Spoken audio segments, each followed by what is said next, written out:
Hello everyone, and welcome to No Man's Sky. Now, I don't believe I've played this on my channel yet, but I have played it quite a bit in my spare time, as you can see here. This is the hours played and the minutes played, so I've played my fair share. It's nothing ridiculous, but it's, I've played it before. Um, and, I mean, I've been wanting to play it on the channel. I just wasn't too sure how to go about videos for it. Something they've added to the game recently are actually expeditions. This was the first expedition they did, which took me quite a long time, so I wasn't really sure if it would be something worth sort of doing a series on. The second expedition, which is still ongoing, I finished it in about like 3.5 hours. So I feel like that's more realistic and possibly the next expedition we'll try and do a series on, but I also want to just sort of play the game and see, I guess, how it does on the channel. So there's a few options we have. There's normal, survival, permadeath, creative, and then the expedition. So you have to create a new save file when you do the expedition, but the rewards you get, you can take over to your other save files. So like this one's my main save file, and all the rewards from the expeditions I carry over there. So that's how that system works. Normal, an infinite journey, explore and survive in the boundless stars. Survival, a survival challenge, more hazards, smaller inventory, increased costs. Permadeath, once you die, your save is gone. No more save. And then creative, if you just want to build stuff and just sort of fly around and not really have to worry about anything. We're going to be going normal. I'm never really one to try and make something harder than it has to be, sort of thing. The game, I don't know how it would play actually being more difficult, because it's kind of I enjoy it as a casual game that I just play in my spare time. I'll finish like the Minecraft videos or something, and if there's a new expedition, especially now, I jump on that in a second. I really enjoy this game, and it's come a long way since the launch. So if you had a negative impression of it when you first heard about it, they've been doing updates since it came out. They've been smashing out updates. This expedition update came out not too long ago, but probably like last month. So we're going to hold E to begin this initialization. And you can hear like your suit talk to you. I'm not sure how much of this I'll talk over. Oh. It's not the loudest thing in my ear, so I can't even hear when it talks sometimes. Okay. I think we're waking up. I'm not gonna pretend that I haven't played this before, so I'm not gonna, go through the parts of the story and be like, oh wow, I never knew about this. I won't be faking stuff or anything like that. I'll show you guys the basics of how to play so that you, I guess, understand what you're looking at, and I guess also if you're starting to play the game and you want to play it, hopefully it won't be as steep of a learning curve. So we've got this nice little animation. This planet looks interesting. Now, all of the planets look different. Some of them look similar to each other. Some of them look very different to each other. And this is us, I guess. Now, when you first start playing, you might not be in third person. I'm not sure how it works. If you're on PC, you can press X. This loads up a bar at the bottom. You can go to utilities just by scrolling to it. Left click to go into there. And then you can scroll and find toggle camera view. And you can play in first person if you'd like. I prefer playing in third person, but I guess it's purely a preference thing. So there's a few things to take note. There's a lot going on, and it sort of throws you in the deep end. In the bottom left, the very bottom left, we can see the temperature of the planet. It is 61 degrees Celsius. That is very hot. Very, very hot. And you can see above that, it tells you, I guess, the name of the planet. Abulwela Hiwa? I don't know how to pronounce that. And above that, you can actually see my health bar, which is the white one. It's completely full at the moment. And then above that is our thermal heat shield. So that's our protection from this heat weather, and it is going down. Now, if I press C on my keyboard, that'll try to activate the scanner, but apparently our scanner is broken. So we need some ferrite dust. So what we can do is you can look around at the rocks, and you can see this one says that it has ferrite dust. So we can break this up, and we get the items. You can see the items in the top right of the screen. That's where they show up. Now, you get some items while you're destroying the rock, and then you get usually like a bigger burst of items once the rock or the tree or whatever it is explodes. So you get a little bit, and then you get a burst of it. So we'll try and get all of this ferrite dust before we die, because we are taking a lot of damage to our heat shield. It really does throw you in the deep end. Now, I think if you die, it's not that big of a deal, but it should be fine. So I'm going to press Tab to open our inventory. Left click on this multi-tool. and then left click to put in the materials to repair it. So now I can press C. That will scan. We can look around, and what we're after at the moment is sodium. So these yellow squares, diamonds, they're kind of just squares tilted on their side. I don't know if that counts as a diamond. Aren't diamonds a little bit more squished?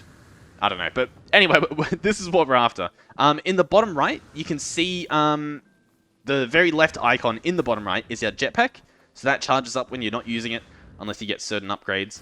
To the right of that, currently red, is our sprint stamina. And then to the right of that, I can't even see it anymore, but there's a few symbols down there. Basically, they have to do with like movement and stuff. So what you can do as well is, in order to fill up our hazard protection, you can open your inventory. You have the tabs up the top to cycle through. I can left click on this and put in the sodium like that. I can click on it and that will fill it up. Another way to do it though is if you open this utility menu at the bottom, you can left click on this battery. Oh, left click on the battery to recharge equipment, then left click again and again. And you can actually charge it up while you're walking around and running. So you don't have to open up your menu. So that's a nice little tip to speed you along in your experience. Oh, automated distress signal detected. So there's a lot of events that happen when you're playing, a lot of new experiences. This distance is just under 500 U away. Would you believe me, if my entire time playing this, I haven't even taken the effort to figure out what unit that U represents. I just haven't bothered. I should probably do that. Alright, so I looked it up, and from what I can tell, they're pretty much just saying that the U just means units, and in this instance, it's, I guess, referencing a meter. So that's what that means. And as you can see, some of these items, some of these rocks you find, look quite interesting. Now, can we... No, we don't have our analysis visor. Once you get your analysis visor, you can start, like, scanning the different things you find, and you can figure out what that second resource is. You see how it says, it's unidentified, you get ferrite dust, and then analyze. Once you analyze it, you can name them, and you can also, what am I trying to say? You can also figure out what that other resource is. So, an annoying part of the game, early on at least, is the distance, like running. And especially depending on your planet, like, I'm right in front of a hill. If you're lucky, you won't spawn in front of a hill, so it'll be a much smoother travel for you, but yeah, you've got to run quite a distance early on here. Luckily, I did pick up a little bit of sodium so we can repair our heat shield. There's also these plants. They give you little perks, so like deuterium-rich plant, exosuit system boost. So when I hold E and accept this, we have unlimited jetpack. And as you can see, there's some ships flying across. Now, if we had our ship, we could actually fly up, chase after those ships and shoot them down, or, you know, do things like that. So it's pretty cool. It's pretty open world. You're free to do quite a lot of things. Yeah, I'm a big fan, because with the amount of... Oh, we've actually seen our first other life. There seems to be a little plant that's like jumping around, and then a big guy there. Yeah, the developers for this game, they update it a ridiculously lot, and it is so good. Because what it means is that if there's some thought you have of what would be a cool feature in this game, chances are the devs will probably add it if you give them enough time. There's also these bits of ores that you can find. Like, this is what? This is pyrite. You need to have a terrain manipulator on your multi-tool in order to dig this stuff up. Your normal drill won't do anything. So there's that. You can also find some other ores where you need to upgrade your actual mining drill to be able to get them. We can get this little stuff on the ground, though, if we wanted. There we go. And we should hopefully be near our signal source, whatever this may be. Now, I haven't played the actual start of the game in a long time. When you create a new save for your expeditions... Oh, is that our ship? Oh, that looks awesome. When you start up a new expedition, so a new save, it usually boosts you along because it assumes that you've played the game before. So I don't even remember what a lot of this is about. So we'll hold E, we'll read up about this. Oh, okay. Scenario, iteration, a number, deleted, boundary separation failure likely. Vessel 16 emptied, cause sentinel intervention, deliberate transfer. Now, a lot of this stuff, you won't understand what it means. Neither do I. In the 40 hours I've played, not a clue. You get a few hints here and there, but it's very... The story does a good job of staying mysterious. We don't really know what's happening. Broadcast received, traveler anomaly detected. Anomaly is compliant, position logged, system integrity scan initialized. Now, a problem I have with this series in particular is I haven't played through the complete story myself.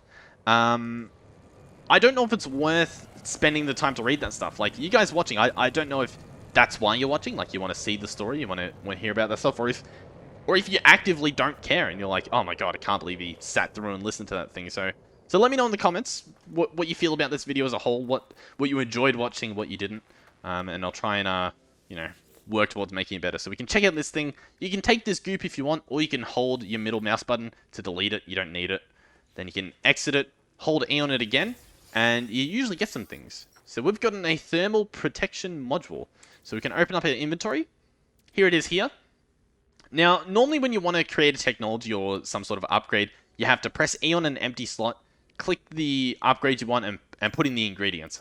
These particular things come pre-made. They're just packaged nicely. So you hold E on it, and then you can place it down, and it works like that.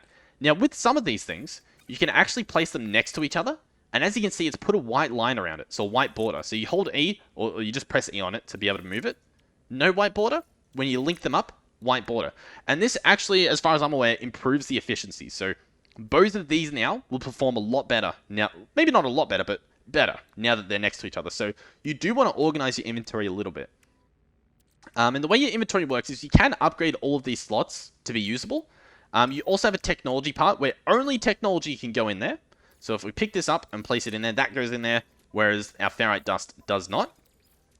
Then you also have a cargo slot where technology can't go in there, but you can place these things and you can store more of them. So you'd be able to store, you know, let's say we had ion batteries and you could only hold 10 of them. If you put them in the cargo, you'd be able to hold 20 of them. So that's how that works, just to go over that. I sort of like doing tutorials. I like showing people what I know from playing. And then usually in the comments, there's always someone who lets me know something that I had no idea about. So here we go. This is the crash ship, which I assume we're going to be taking. Now, I am a big fan of this. Now, another thing to note is sometimes my textures mess up playing this game. I'm not sure why, but sometimes they do. So if some things look weird, that could be why. Like, I can't tell. I'm pretty sure, yeah, those details aren't meant to look all rainbowy. So yeah, I have a little weird bug that I haven't bothered fixing because it doesn't really bother me. But we'll enter our ship and see what it has to say to us. A black screen, apparently.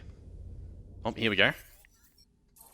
Iteration, a big number, not a clue. Online. Also, in order to fast forward this, you can hold left click, and it speeds up the text going. So you can just hold that. So launch thrusters are offline. Pulse engine is offline. And we're trapped. I find myself alone on a strange world, unequipped and in danger. I have no memory of how I got here, no sense of it before. But this ship at least seems to recognize me. The controls react to my touch, or at least to that of my exosuit. I'm not dead yet, and this ship is a lifeline out to the stars. Let's read the log. Well, let's see what it does. We might not actually read it, but, you know, we'll sort of skim through it. I'll see if it says anything. Pilot should perform maintenance, select desired repair path. Let's repair the ship systems. Self-guided repair protocols initiated. Alright. Pulse engine critically damaged. Critically. Launch thrusters critically damaged. Press E to exit. Alright.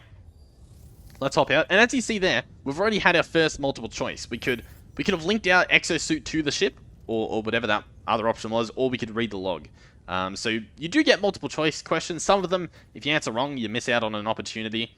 Some of them, if you answer right, you gain an opportunity. And others just don't matter. You get the same outcome either way. So you never really know, I guess. So now that we've got that pinned, essentially what that's doing now is if I press escape, we can go into log, I believe. Yeah, I think log's where it is. And what it does is it pins what we need. So at the moment, this is the quest we have. If I left click here, it will pin this quest, which is telling us to repair the starship and multi-tool. And what you can also do is you can like go in your catalog, find like a resource that you want to make, like say this for instance, and you should be able to, I believe you left click it or something and it will pin it. We'll have to experiment with that a little bit later on once we've finished the main tutorial. So we've got to collect some ferrite dust. So there's not too many rocks here, although there are these little ones. So I guess we'll pick them up. There is a little bit of grinding in the game. It kind of depends on what you want to do though. If you want to grind, you can. If you want to completely become OP and get infinite money instantly, as soon as you start the game, you can pretty much do that. Personally, I don't find that fun. So there'll be a lot of chances we get to just like, get infinite money and essentially finish the game, but you miss out on a lot of different features that the game has to offer if you go that route. So I prefer to take it a little bit more of a slower route. So here we go. We're repairing our pulse engine. So our pulse engine allows our ship to fly around, pretty much, and our launch thruster allows it to actually take off. So we do need a few things. I believe now we're after a starship repair partially complete. Board the starship to consult ship diagnostics. Okay. I think we need carbon, though, for the next piece. We'll see what the ship has to say, though. Yep, vital ingredients missing. We need hermetic seals. Hermetic seal nearby. Salvage planetary chart from distress beacon cache. Okay.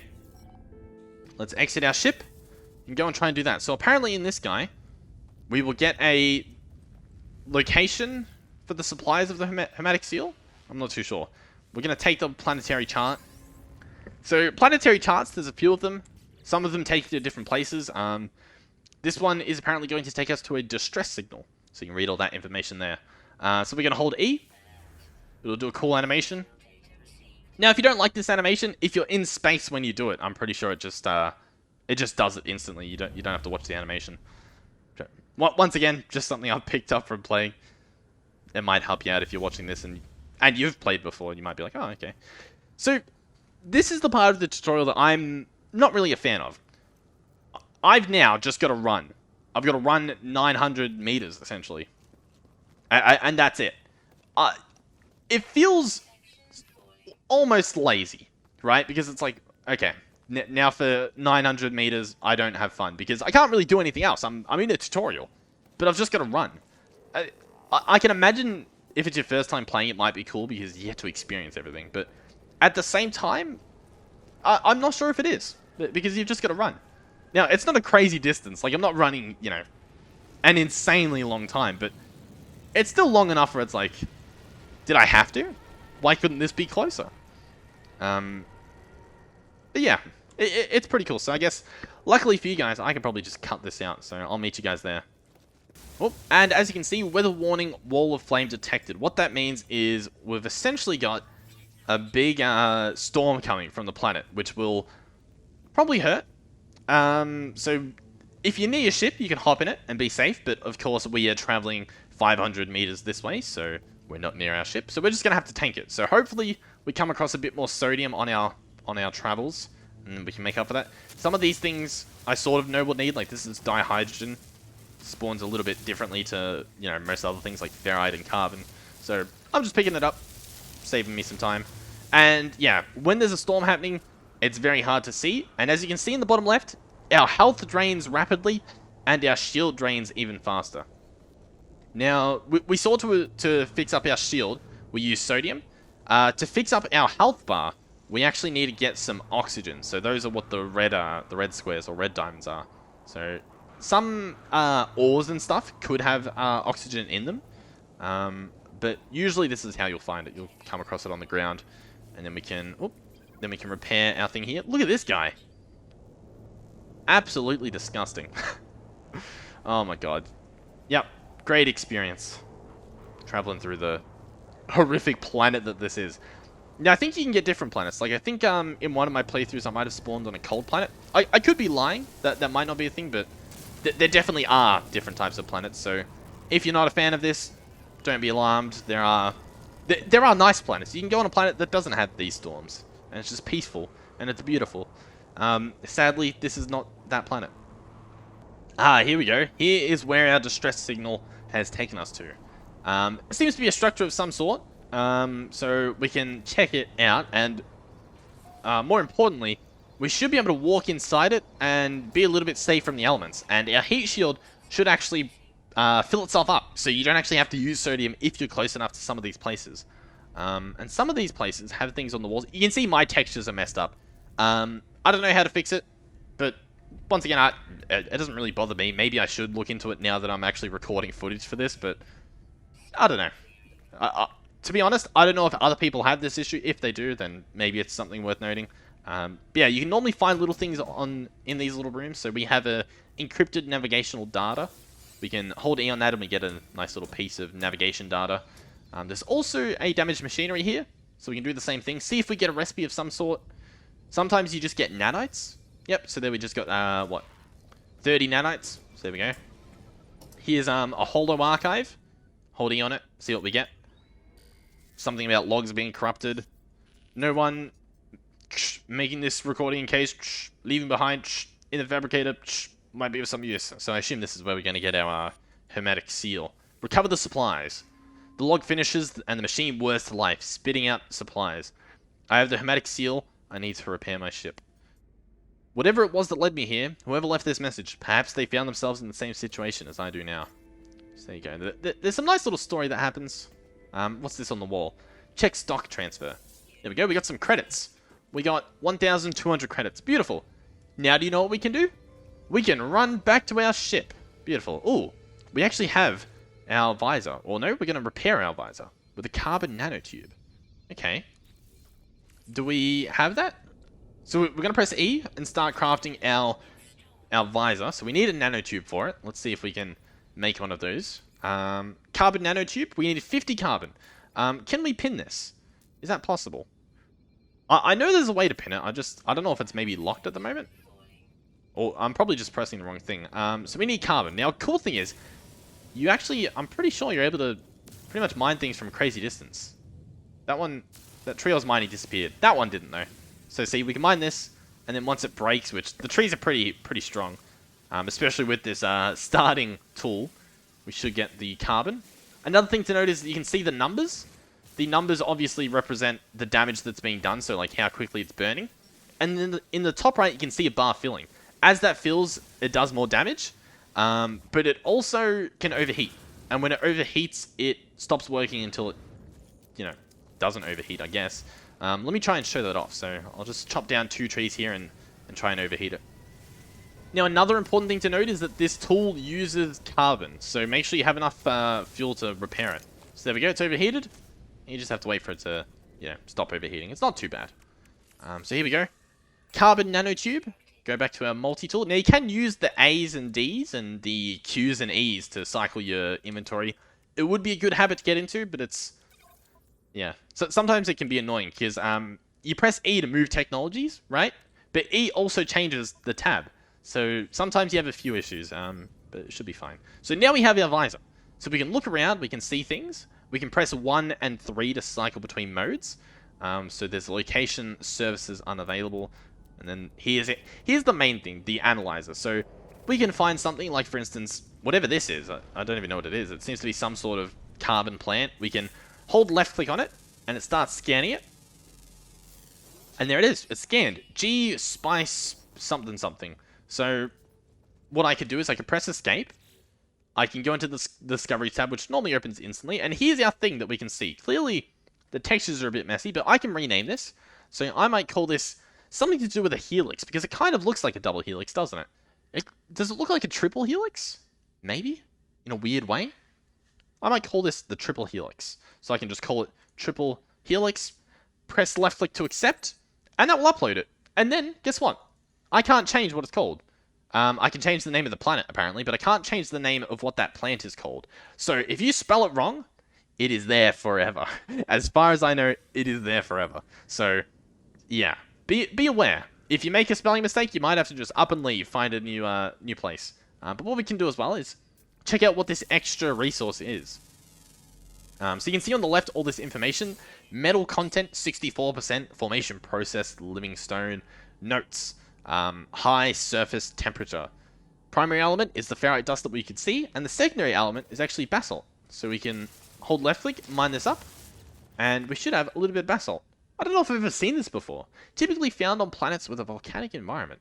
Pretty cool. And you can see what they're used for sometimes, like used to recharge mining equipment. The mining laser will harvest carbon from trees. You can read stuff about it. So what now? We're returning to our starship? Okay. Now, a very important thing to note is that if you press escape, go into your options and into your network, you have a few options here in regards to multiplayer. If you have multiplayer on, make sure that you change these settings. So, allow PvP, I'm going to have mine with just my friends, right? can add base parts. Once again, I probably want no one, actually. I don't want people to be able to build on my stuff. I especially don't want people to be able to break my stuff. You can have the ship marker and the foot marker be available. I'm going to change it to be friends. What this will mean is that if a random person joins or sees me, if I have my ship marker available to anyone, that anyone will be able to find me. So I just want to have that be on, friends. Edit base terrain. This means can they rip up your entire planet and put a hole in the middle of it. I don't want anyone to do that, to be honest. So I'm going to have those settings like that. That should be fine. Since I'm recording, I'll probably turn text chat off just so that no one can say anything. And the group thing, I will turn off as well. But this game is open world, multiplayer. It might not have been when it launched, but it is now. You can come across random people just flying past. You can come across their planets where they have their bases on. You can check out their bases. It's pretty cool. It is pretty cool, but it's pretty scary, right? Because, like, right now, someone could just come across us, I guess. I don't know if there's some sort of spawn protection or something, but I assume it's possible. I don't see why it wouldn't be. So yeah, it's a cool feature, but it is multiplayer, and with multiplayer, you do have to be aware that things can happen. Now, what I've just realized now is, what I could potentially do is make a planet, and try and get people who watch the series to head over to the planet and build some stuff. I don't know how easy that would be, because, well, I can't actually check it out now, but we can actually have a look once we're in space at the galaxy map, and we can see where we are in terms of the galaxy. And it's pretty big. It's pretty big. So I don't know how easy it would be to find bases. I know if you're friends with people, it's easy to find bases, but I don't particularly want to be adding everyone, believe it or not. So we'll see what happens. I'm sure there'd be a way to do it. But yeah, I guess that's something fun we could look at. Alright, so we'll hop into our spaceship, and hopefully our heat shield will regen. So there we go. We can press tab, and we can go ahead and repair our pulse engine. Now, I believe we cannot take off until we get our launch thruster repaired, so we'll have to get that as well. This one will require dihydrogen jelly and pure ferrite. The pure ferrite is going to require us to build a refinery. A portable refinery, most likely. So we'll leave our ship. It looks like we do need a little bit more dihydrogen. I was picking some up, but it does appear as though we need some more. And of course, I can't really see any. Can we see some on our visor? Because the visor shows stuff. You can see copper deposits. Lots of copper deposits here. That's pretty nice. Some pyrite, copper deposits. There's some buried technology, but we don't have a terrain manipulator to go and dig that up. But yeah, I do not see any dihydrogen, so yeah, I think we scan it with the C scanner. So we're just gonna have to run around until we find it, pretty much. You know what? There actually was some right next to us, so not sure what the deal is there. Whether I just completely missed it or whether I had to, I don't know, get a little bit closer or something. But here it is. I'm gonna dig it all up. Then we can left click and craft dihydrogen jelly. And now we need pure ferrite. So we're going to need to get a portable refinery. I don't think we have one, right? We don't have one in our inventory, no. So sometimes you get given things, especially, I'm used to doing the expeditions, and they start you off with quite a few extras. So let's go ahead and repair this guy with the dihydrogen jelly, which is apparently greasing the launch thruster. So there we go. Let's back out again and see what's next. Alright, first up, apparently we need to make a metal plating, so in order to craft this stuff, to be fair, I don't think I said, but it does tell you. Left click, and then you can click craft here. So we've made ourselves a metal plating. Then if I press Z, you can load up your little build menu. So here it is. This is our portable refinery. So we can slap it down here, assuming we get 30 oxygen, which is a little rough because we actually need to use some oxygen because our health is getting a bit low. But I guess, oh, there actually is. They did put us near quite a bit of oxygen. And this stuff does regrow. So it does come back. What just happened to our camera? Why did it go all weird? I don't know. Maybe your ship flew above me. Alright, can we make this now? We can. Okay. Yeah, it's been a little bit weird, our camera. We'll place down this guy. Portable refinery. And now what we can do is we can put some fuel in here with some carbon. Then we can put in our ferrite dust, and it will turn into pure ferrite. At a 1-to-1 ratio. You can see the ratio here. Sometimes it's different with different materials and with different refineries. So we need 50... ferrite. So let's see if we can dig some of that up. Alrighty, we have 50. We might even have 50 on the dot. I think we have 51. 53, there we go. So we can actually click these buttons to change it. You can also hold them down, and it will go like faster over time, as you can see, and fill it up. What I would prefer, especially since I'm playing on PC, would be to actually type in the number, as opposed to use these like left and rights, because sometimes you have a really big number, and it's a little bit annoying. So here we go. This guy's using carbon to turn our ferrite into pure ferrite. Then we can put this stuff back in our inventory. And if we hold middle mouse, we can actually tear this apart, and it puts all the stuff in our inventory, including the carbon that wasn't used. So let's go ahead and repair our launch thruster by left-clicking in the bits here. And there it is. Our launch thruster and our pulse engine are made. And if we press tab, you can see they are halfway charged. So this guy uses Starship launch fuel or uranium.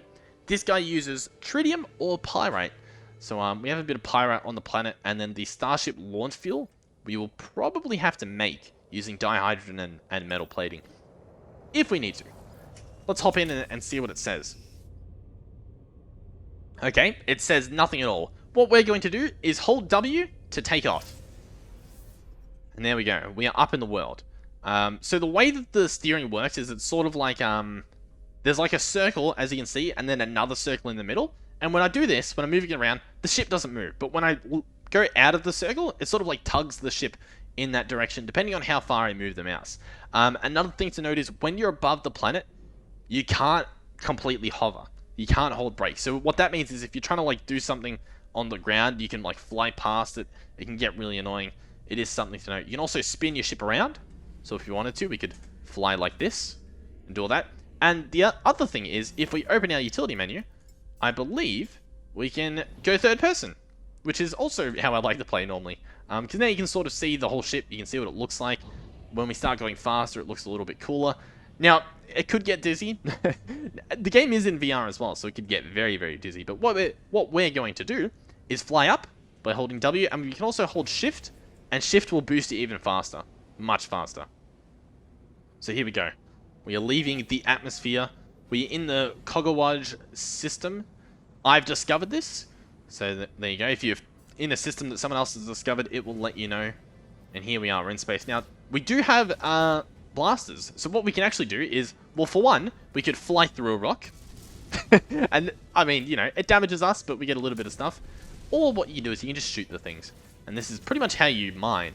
What I would like to see in the future of the game is a little bit better ship mining, and have like mining specific ships that you can have, where it's like you shoot more of a mining laser. I think that'd be a bit fun, and maybe come across like big asteroids out here. The asteroids are sort of, as far as I'm aware, are they infinite, or are they just around planets? They're pretty much infinite, so you can travel pretty far and then they show up again, sort of thing. And some of the planets are absolutely beautiful. Like, look at this one. This one has a beautiful ring around it. It's pretty cool. It's pretty cool. And each of these, if you look at them, I believe, you can scan them. Yep. So undiscovered planet, it tells you how far away. It tells you how long it will take to get there. We can scan it. It's a dead planet that has copper, rusted metal, and silver. And what we can do is we can hold space, and that 1 hour arrive time is now going to be 20 seconds. So that's pretty cool. We're traveling at like, I don't know, supersonic speeds. But obviously faster than that, considering how far we're traveling. And we're going to Umpadrias Losei. And we can rename those. We can make them whatever we want. Press X and do the Starship communicator. Let's see what's happening. Incoming transmission. Source, whatever that number is. Please identify yourself. Okay. I'll identify myself. You are not alone. Okay. Follow the The broadcast ends as strangely as it began. The final piece of the signal appears to be a set of planetary coordinates. We'll input the data. So here we go. The data has been put in. We have the coordinates, so we can see it on our compass, or not really our compass, but our HUD. You can see in the top right is the icon, but also in the bottom right is an actual indicator. So this is the direction we want to go. I think the top part is sort of like a compass sort of situation. So here we go. Signal source. I guess we'll head over there. Maybe we won't.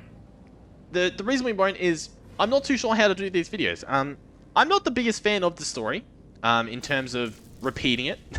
right. I am interested in playing it on my other playthrough, or if we catch up on this playthrough, but You guys let me know what you want to see, because I'm excited to start building bases and, you know, checking out all that stuff. I think we do have to follow a bit of the story to get to certain points, so we will do the story, but it's as to whether we do the story and, like, try to pay close attention, or whether we just sort of, like, breeze through it, get the general gist, and all that kind of stuff. So, thank you guys for watching. If you did enjoy, please do consider subscribing to the channel. It helps out my channel quite a bit. We've been growing pretty fast, so that's exciting, and hopefully we keep growing.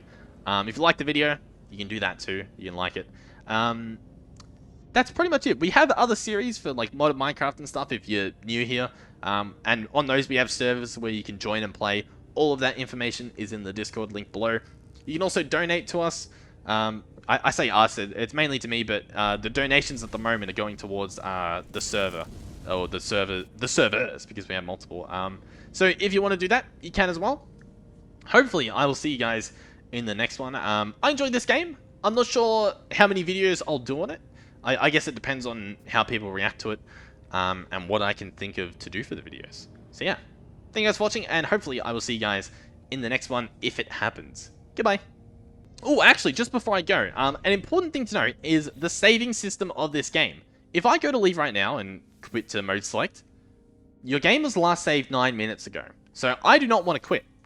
Now, in order to save the game, as far as I'm aware, you have to land your ship and get out of it. So what we're going to do is travel to this planet, get out of our ship. That's pretty much it, so we'll do that real quick. Alrighty, so we've gone ahead and landed, and when we press E to get out, you can see restore point saved. Oh, there's also a robot there. And then what we can do is press escape, go back to the options, to the mode select, and you can see 9 seconds ago. That's a lot better, so we can quit there. So keep that in mind if you're playing. It does pop up and tell you when you last saved, but in order to, you know, refresh it, an easy way is just to land your ship, or, you know, get in your ship and get out of it. So yeah, alright, goodbye.